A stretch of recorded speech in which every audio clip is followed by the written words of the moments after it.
Time to bring in my panel, Sky News contributor John Ruddock and Liberal Party Vice President Teena McQueen. John Ruddock, I'll go to you first. What did you think of Jenny Mikakos' statement today, the former Victorian Health Minister, where she basically said, be very, very careful with what Daniel Andrews says. She's basically thrown him under the bus after he threw her under the bus. Well, look, I mean, let's look at this soberly, Gleeson. Jenny Mikakos is not your average state MP Dumbo. Jenny Mikakos was a senior company tax lawyer at what's now PricewaterhouseCoopers. She's unlike Daniel Andrews, who took 6 years to do and get mediocre marks in a modest BA. So she's not an idiot. She's been in the parliament for a long time. I believe her 100%. I saw your colleague tonight, Peta Credlin, on her show. She gave a forensic 15-minute breakdown. I believe that this is very close to checkmate for Daniel Andrews. Now, a similar situation happened in New South Wales 6 years ago with Premier O'Farrell. He was checkmated and he resigned. Now, I believe that the same... Now, Peter Credlin said it sounded to me as though she's going to be attending the press conference tomorrow. So whatever you're doing tomorrow, everybody, tune in for tomorrow's Victorian press conference with Daniel Andrews. Teena? Well, she basically called the Premier a liar, Peter, you know, and I think, yeah, Peter has done a great job on this, and I think Daniels will have to go after this. I mean, clearly he's been misleading or misspeaking, and he's gradually getting found out, and I think Peta Credlin is his worst enemy. I agree with that. I wouldn't like to have her up my clacker, that's for sure. Look, let's talk about Tuesday night, guys. Teena, Frydenberg, I think, put out a terrific budget, a budget for the ages, a budget that this country needs right now. The business community welcomed it. And, of course, then Albo came out and said, oh, but they left women behind. Do you think they left women behind? Oh, look, absolutely not. Look, over 7 million Australians, whether you're a man or woman or somewhere on the spectrum in between, will receive tax release of more than $2,000 or more, Peter. It really was, look, it's a big budget. A lot of work has gone into it, and it's a budget we needed for these times, unfortunately. I mean, normally most Liberals will be up in arms about money being thrown around, but this has been carefully put where it's needed. It's not going to go on and on forever. And sadly, it's what we have to have for this period of COVID and recovery. What'd you make of it, John? What'd you make of it? Well, look, I've known Teena McQueen for almost 20 years, and we never disagree. And Gleeson, I almost never disagree with you. I'm sorry, I think it was a shocking budget. I'm going to use a little prop. Here's the Financial Review today. $1.7 trillion deficit coming our way, ladies and gentlemen. That's in the year 2030. Now, I don't believe we should have done this stimulus spending. I believe we should have done what Sweden did and not blown up our economy over a once-in-a-quarter century flu.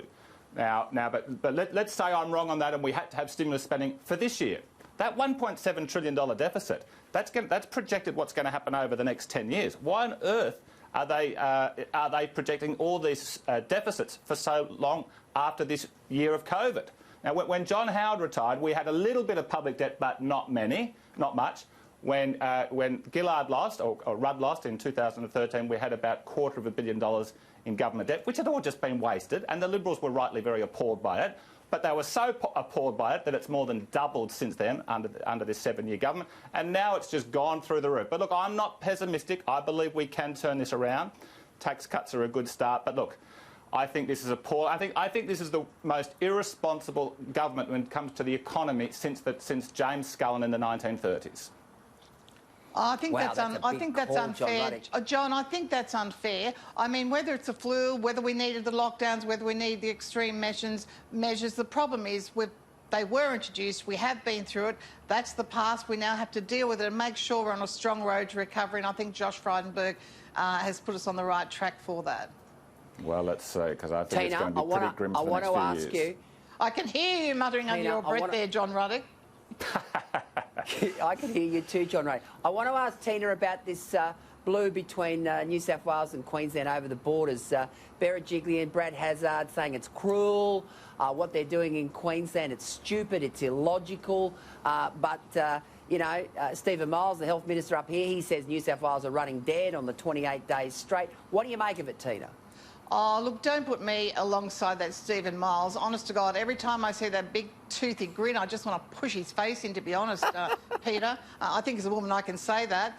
Look, it is unreasonable. Gleeson, we've been saying on this show for weeks and weeks and weeks, this lockdown is ridiculous. And I'm still hopeful that they'll get rid of the government in Queensland. But if I was Deb Freckleton, I wouldn't be ruling out doing deals. I'd be really, you know, really cozying up to the Katter Party, to One Nation, to all those that, you know, are aligned with our thoughts politically. Anything to get rid of this rotten government in Queensland.